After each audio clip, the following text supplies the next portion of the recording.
Thank you very much. Thank you all very much. What a warm welcome. And what a great rally. And I first want to pay my respects to the great governor of Illinois, Jim Thompson, my friend, who was helping me in this election. I'm proud to be at his side once again.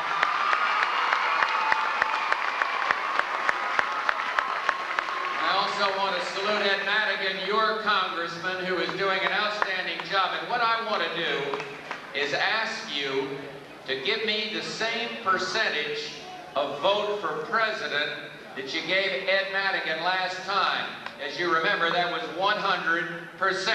And that's, he deserves it, and I will earn it.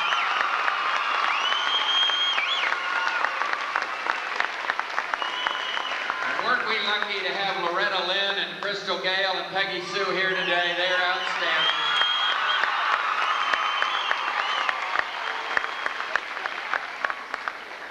And of course, Barbara and I are thrilled to be here, and with us, these two guys sitting over there with them are two of our 10 grandchildren. That's George Bush and Noel Bush out of Miami, Florida. They're getting a little taste of Illinois now. Where's Noel?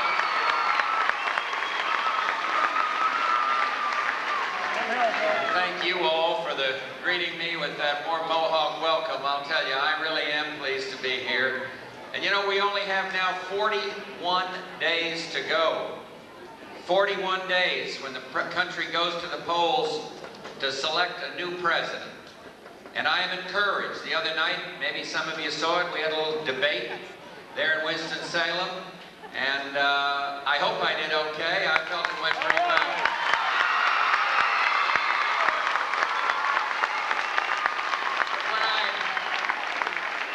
What I concluded being there on that stage is that this year the American people are going to have as clear a philosophical choice in selecting a president as we've had in many, many decades. And I believe that my approach to the problems of this country, that placed the confidence in the people instead of relying on a highly centralized government, I believe that approach of stressing the individual as opposed to a highly centralized government will have the support of the American people. And I'm here today to ask you for your support. With it, I know I can win this election.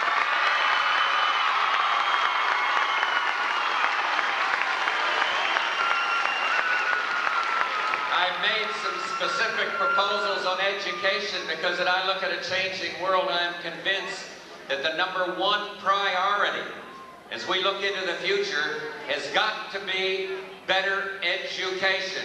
And I salute the good teachers here, the superintendents, and those who are doing their level best every single day to raise the educational standards in this country. They will have my full support as President of the United States.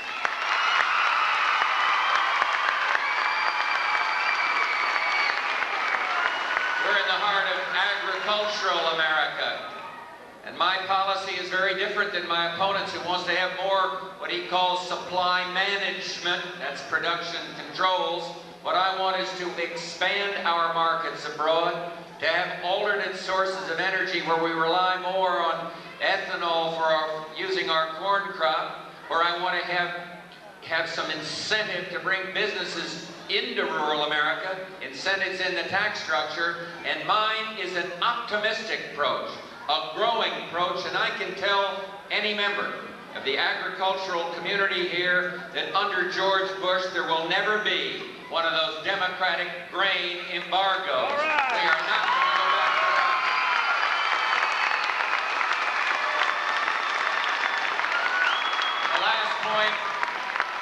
The last point I want to make has to do with world peace.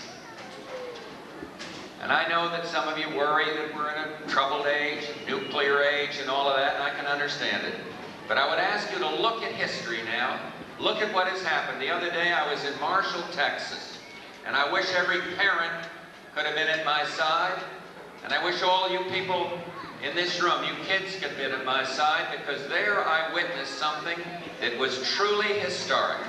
There I saw, for the first time in the nuclear age, Soviet observers in Texas watching as we destroyed 2 nuclear missiles. And because we strengthened the defenses of this country, because we knew how to deal not from some naive weakness, but from strength with these new Soviet leaders, we have achieved the first arms control agreement in the nuclear age that banishes an entire generation of nuclear weapons. And that is good for every young person here in America. Now I want to build on that. I want to be the president to build on that, but we can't do it if we do what my opponent wants, these unilateral cuts in our defenses. We've got to keep our defenses strong, negotiate with the Soviets from experience, achieve reductions in these destabilizing strategic weapons, get the conventional forces into balance out of, that means they've got to reduce more than we do, the Soviet side, and then I'd love to be the president who helps join other world leaders in banning from the face of the earth these chemical and biological weapons. That is an objective of mine, and if I am president, I am pledged to work my heart out for that objective.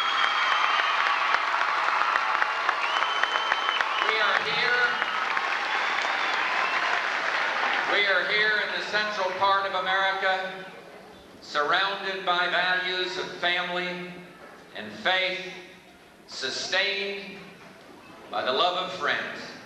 Let me tell you one little story, and then we've got to move on our bus. Isn't it exciting to travel across America? We have seen the biggest crowds in tiny towns. It is a wonderful turnout, participation in the American process. But in terms of values, I hope if I'm elected president, I can represent you. You see, I think it is fine, on a voluntary basis, to have a prayer in the public schools. I believe our faith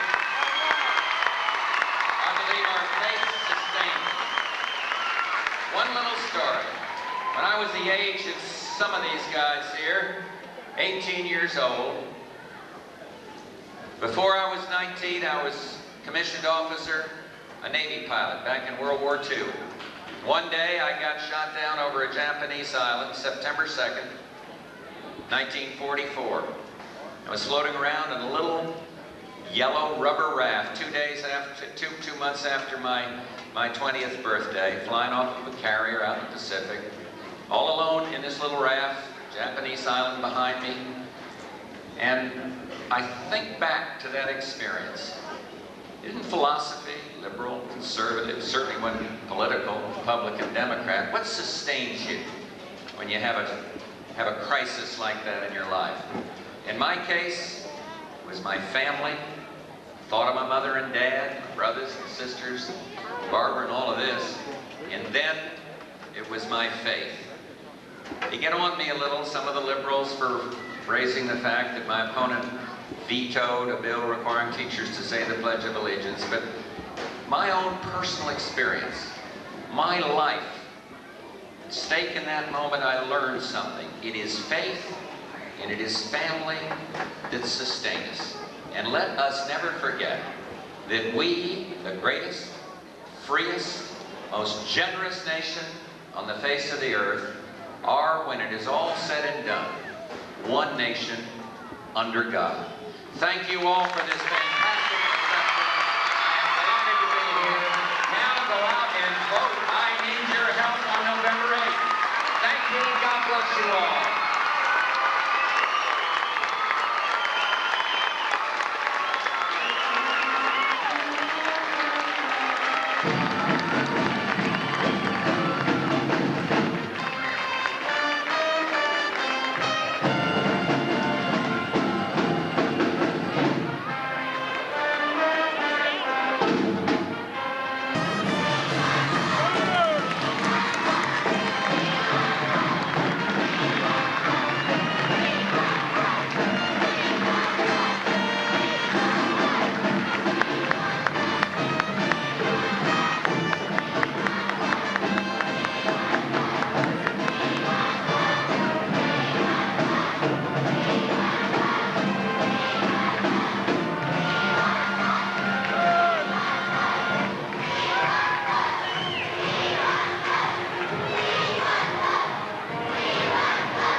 See?